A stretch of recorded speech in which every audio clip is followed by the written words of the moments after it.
Hello friends, मु दीपा आपण को बनाली चैनल रे स्वागत करुछि। फ्रेंड्स, हिंदू धर्म अनुसार नारी माँ लक्ष्मी को स्वरूपा होइथांती।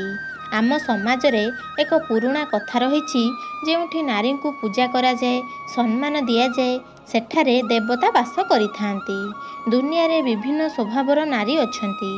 जड़े नारी चाहिए गोटे परिवार को मधुरतारे भरी देई पारे, आउ सेही नारी चाहिए उक्त परिवार को छारखार मध्य करदेई पारे।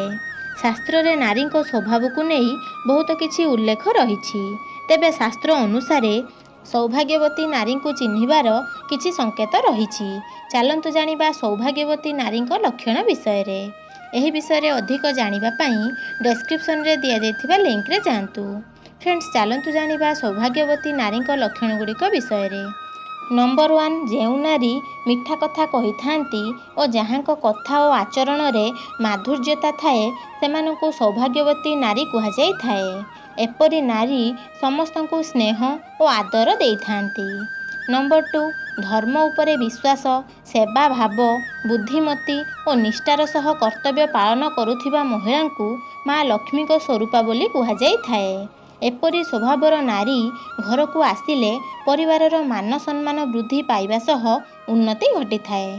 नंबर 3, शारीरिक बा बाह्य रूप रे नुहे, गुण और अंतर रे जेउ नारी सुंदर तांकु सौभाग्यवती कहा जाई थाए। नंबर 4, भेदभाव न करी घरे समस्त को समान प्रकार भोजन देउथिबा महिला को सौभाग्यवती कहा जाई थाए। नंबर 5, प्रतिदिन सकाळे और संध्यारे पूजा करुथिबा महिला को शास्त्र रे सौभाग्यवती बोली कहा जाइछि। नंबर 6, जेउ नारी पतिव्रता धर्म पालन करिथांती सेमाने सौभाग्यवती होइथांती। एहा थिला सौभाग्यवती नारीर लक्षण। आशा करछि फ्रेंड्स वीडियोटी आपको पसंद आस्थिबो। पसंद आस्थिले लाइक और शेयर करंतु, आ मध्य आम चैनल को सब्सक्राइब करि नियंतु। धन्यवाद।